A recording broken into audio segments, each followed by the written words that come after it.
Your hottest lead just reached out. You've got 5 minutes to respond, or they probably are going to look at a competitor's website. Who's answering, your team or your competitor? Hi, my name is Mahesh, and today I'm going to walk you through how you can increase your conversions by 400% with this AI agent that takes care of your business during peak hours and after hours. I will walk you through simple setups that are very straightforward to implement. I will show you demos from my own businesses so you see this in action. If you ever felt like your marketing spend isn't turning into enough customers, or you've always dreamed about growing your business while you're asleep, this video is for you. Here's the data. 78% of leads go to the first responder. If you follow up within 5 minutes of your lead entering your world, you increase your conversion chances by 400%.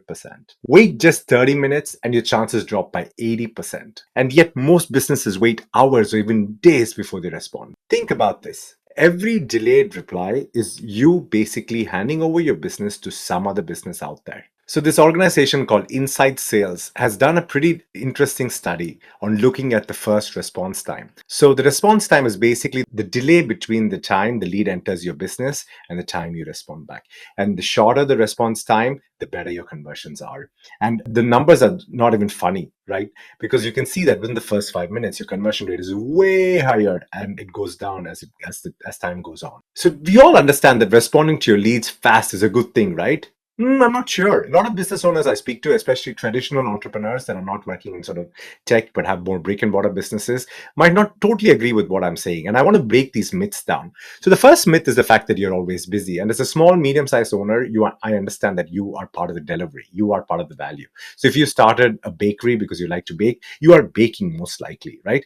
But you have to understand that when you make sure that the lead is not responded to within the first few minutes, you really capture the fact that they have the highest motivation at that time of action. And this is especially true if you're working with online marketing. So somebody watches your ad on YouTube, somebody's searching on Google, and they fill up a form. They have the highest motivation to get what they're looking for at that particular minute.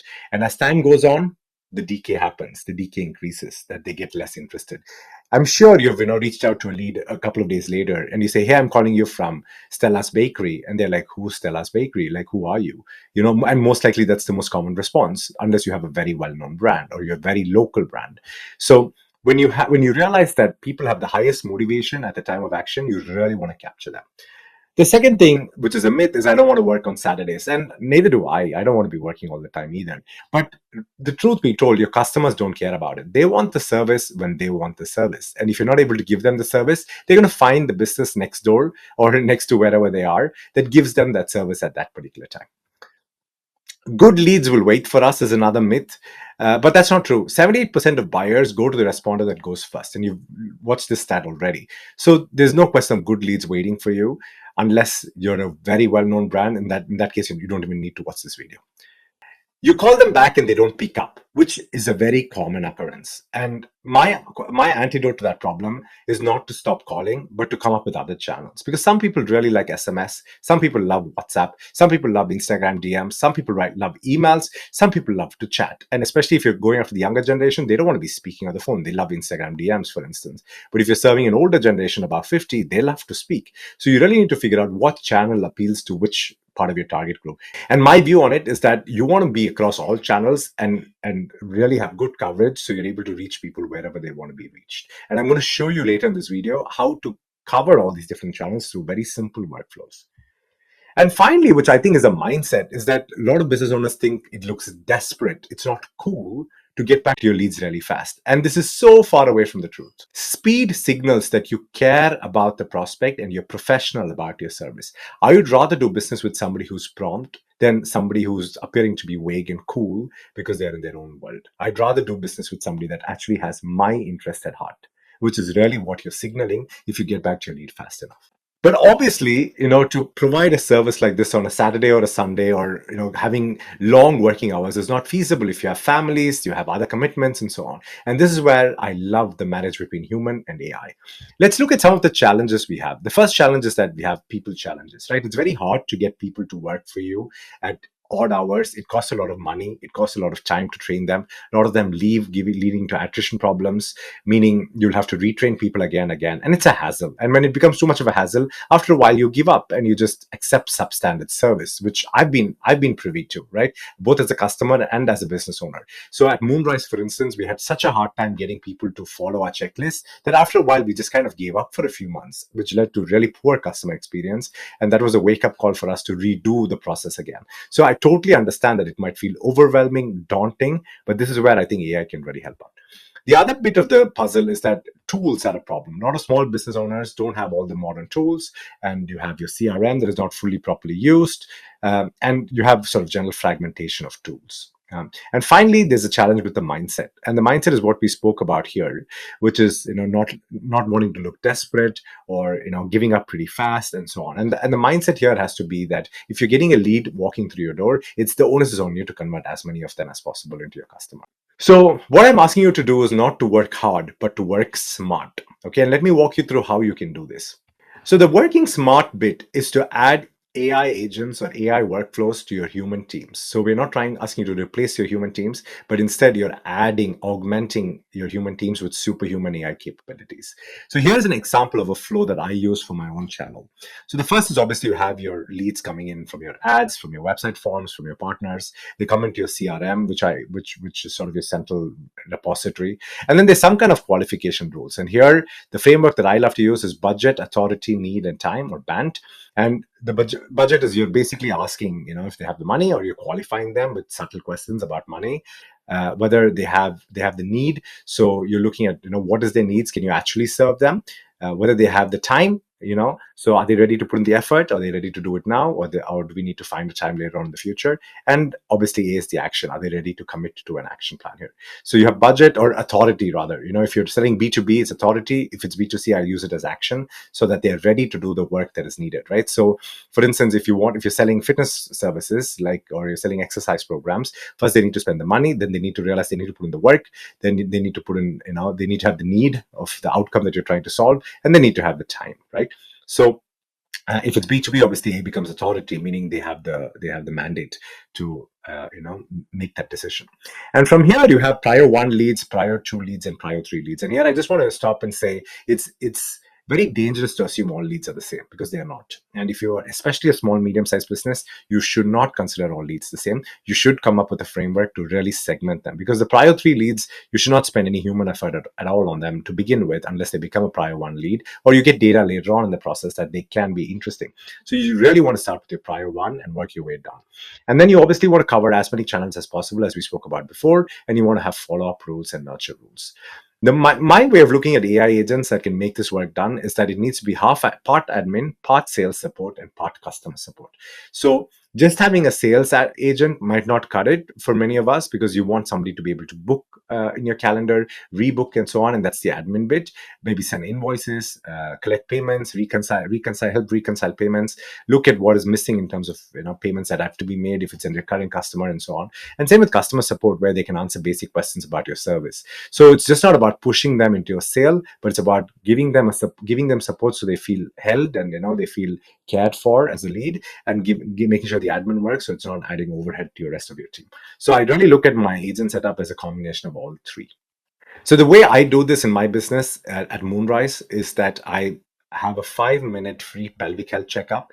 This is a dynamic assessment that I've done with Score App. If you're unfamiliar with Score App, I have a video over here, which I'll link in this somewhere up here, where you can see how I set up Score App. Score App is one of my favorite tools to do assessment of problem-based selling. You have to understand that a lot of your customers or leads are not maybe aware of your solution, but they're aware of their problem, which means you want to move them from problem aware to solution aware fast, and you want to do this self-serve, because then you're not spending time teaching them about the same thing again and again, right?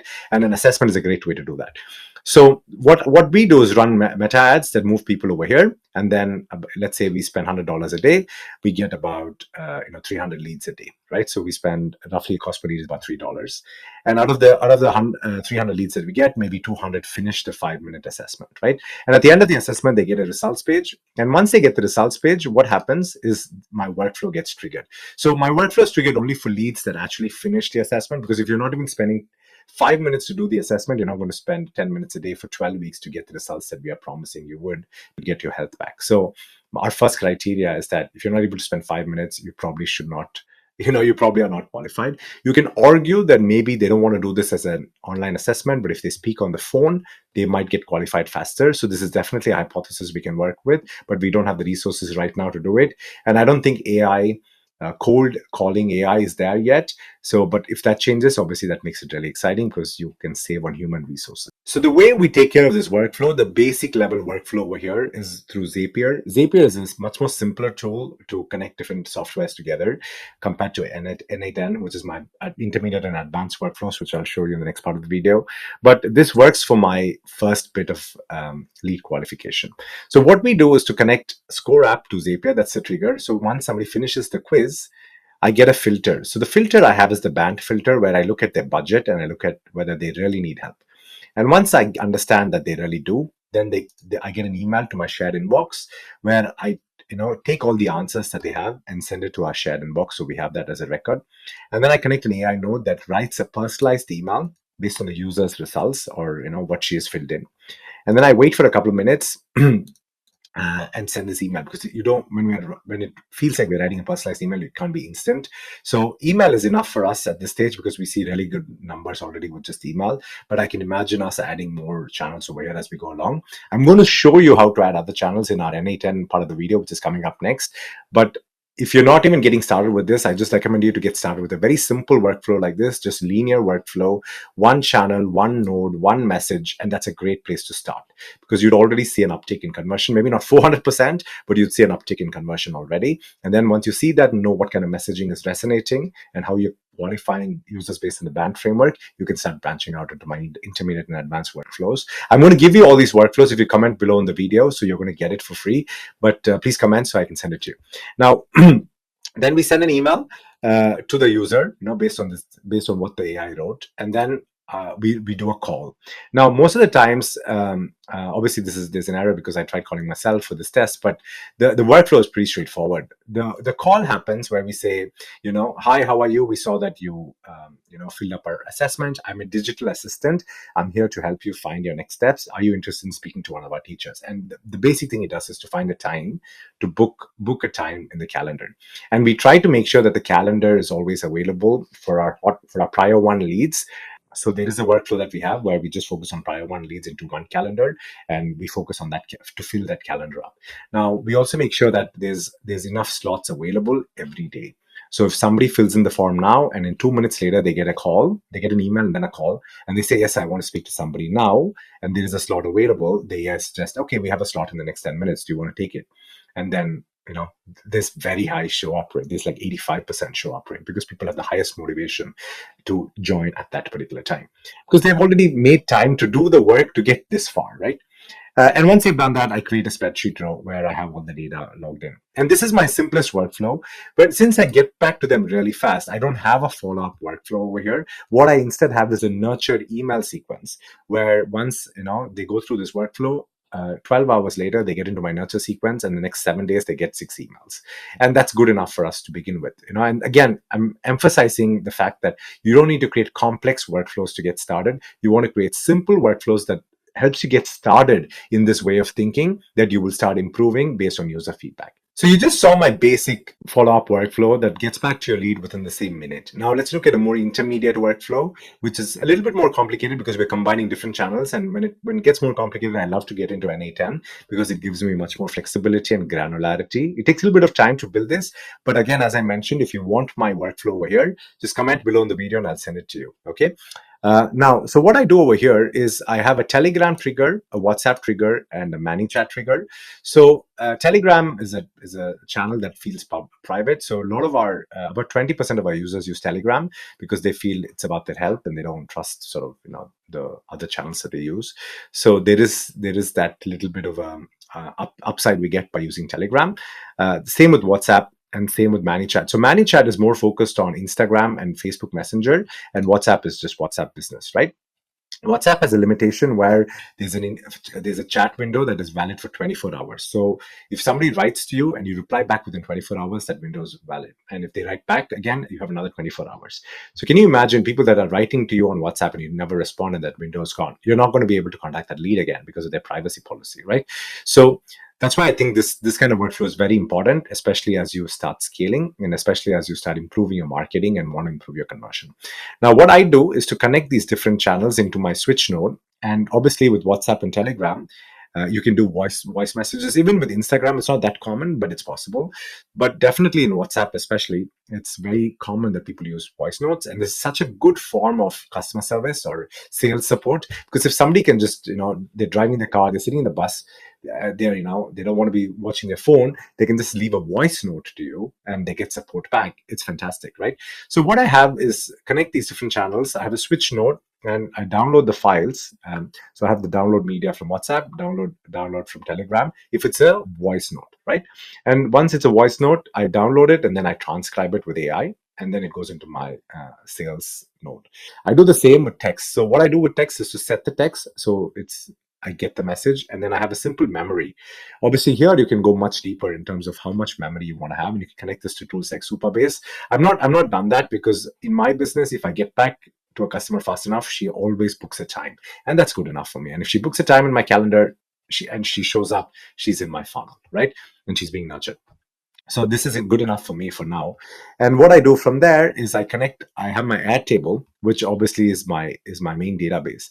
And from my ad table database, I get, all the contacts. So I get all the information about this particular person. I update the record based on the message. Then I can send them the message from via email if I want to, or I can read their emails, and I can also send their response with Telegram and WhatsApp and ManyChat. So this is literally the simplest workflow where you have different inputs that customers can contact you with.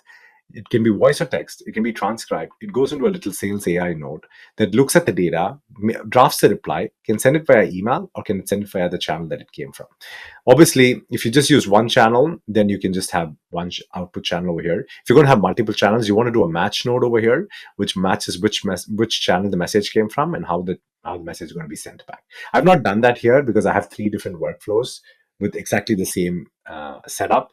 One for Telegram, one for WhatsApp, one for ManyChat, because I'm A/B testing right now. But obviously, it's possible to bring them all into one workflow, right? So this is my intermediate workflow. Now let's look at my advanced workflow. So my advanced workflow has a much more stringent follow-up logic. I've not implemented this in my own business. I've implemented this in a friend's business because he needs a lot more follow-up attempts. So the way I do this over here is that I have everything in my ad table. And in my ad table, I have customized code nodes where I can literally say how many times do I want my AI agent to follow up via text, email, SMS, WhatsApp, within the first week of the lead getting back to me, or within the first week of the lead reaching out to me. And here you can say it's 3 times, 5 times, whatever, 35 times. And then you can also decide what is the gap between the follow-up follow-up frequency. So do you want it to be 2 days within the first week and so on? And then how many times should we follow up again over the next 6 weeks? And then what is the follow-up days between those 6 weeks, right? So here, obviously, you can say over the next 6 weeks, I want you to follow up 3 times with a 5-day gap between them, right? So then all of a sudden, the AI knows, that it has to follow up every 5 days over the next 6 weeks, right? Or whatever the mathematics for you makes sense here. And what I've done here to do this is I have a cron job, which basically is a scheduler. And I'm going to show you the scheduler very briefly. So over here, you can see that I have sort of a complete follow-up logic over here. And this logic runs based on a certain scheduler. And here, this is controlled by my Airtable, logic over here. So I've connected my Airtable with my N8N. And here you can see that I have different events that happen if they actually end up, booking my things in the calendar. Or if they're not, what happens with the SMSs? What happens with, how we update and take care of this record, right? And I also make sure that there's always like a clear trace of everything that's going on. So over here, you can see my last attempt date for, in this case, these test prospects. And you can also see the logs, and you can see when they came into my world at what time. So obviously, I want to reduce the delay of the first time of this person coming in, and then I want to reduce the delay in terms of them becoming a qualified lead or a prospect and becoming a customer, because I have a really strong follow-up routine, right? And once I have this routine and I look at the logs, I can see where can I improve. This is obviously a much more advanced workflow because it takes a lot more time to get this right, especially with the follow-up frequency. And it also has the mistake that I see many companies make, which is that they just completely rely on the AI, which is really not how reality works. Reality could be very stochastic, meaning a human, you might meet your prospect, outside at somewhere, and you bump into this person, and you're like, "Oh, hey, how are you?" And you start talking about the business, but it's not updated in your CRM. It's not updated in your database somewhere, which means that the AI can say things that might not make sense, right? So my view on advanced workflow like this is to actually make it a co-pilot where the AI writes the message, it drafts everything for you, but actually the human sends it, because follow-ups can become really nuisanceical if it's not personalized, or it just needs to be an email nurture. And if it's an email nurture, you don't need workflows like this. You're just putting them in an email automation sequence and you're just emailing them. More or less the same thing, depending on where your business is. So, and for some businesses, that's good enough. So when you have really personalized high-ticket things to sell, I think the follow-up logic becomes a lot more important. And this is where I'd invest in a human along with this AI workflow, so that they get this co-pilot where they have everything written as drafts out. And once you have these drafts, it's very easy for the human to copy paste, to just click a button and it's sent, right? But the human makes sure that the copy makes sense, or the script makes sense, right? I'd recommend you to do the advanced workflow and make it a co-pilot and not a complete autopilot. Because if you make it an autopilot, there's a higher chance that you miss things. And if you're doing this level of investment, you are probably selling a high ticket item, and it's worth putting a human couple of hours a day to do that part of the task. So when you have workflows like this, whether it's the basic Zapier workflow, the intermediate, the multi-channel workflow, the advanced multi-channel workflow with the follow-up logic, there are other ideas that you can do when you start implementing workflows like this. The first one being, you can run ads that talk about you being open 24/7 with a digital receptionist, right? Or a digital assistant or a co-pilot or whatever you want to call it. And I think these would convert better if you have a call now button within your meta ads, because people are much more higher likely to call. And same with Google. So when you go to Google Maps and people want to call and it says open 24 hours and you explain it clearly and there are clear reviews about it, you're going to have a much higher conversion. The second thing is to add this messaging in all your existing channels about fast response times. So that's email signatures, that's maybe your website header, wherever you're driving traffic, And this, I promise you, will increase your conversion. And more you work with this, you're going to get to the 400% levels pretty fast, because you're really investing in how you qualify leads, putting them in different buckets, how you take care of the B.A.N.D framework. So you're really assigning the highest priority leads to the right workflows, and how you take care of the follow-ups. Because whether that you do that manually or whether you do that through my semi-automated workflow, the most important thing is now you're creating processes to take care of your leads really fast, which means they'll come back to you again and again. The future is clear. Most businesses will run 24/7. Not because they want to, but because you have to. Your competitors are most likely experimenting with AI workflows like what I showed you right now. The businesses that are adapting first and meeting customer demands faster will survive and thrive in this world of AI. Being always on is soon not going to be a luxury. It's going to be hygiene survival need. So here's my question for you. How many leads are you okay losing this week? If the answer is none, comment below so I can give you my workflows, help you get set up so you can get started and get on this AI train and take you all the way into a much higher conversion land. Until I see you in the next video, consider subscribing to my channel. It helps me and the algorithms out, and I can produce more content like this. I really appreciate you doing that. Thank you for taking the time. See you in the next video.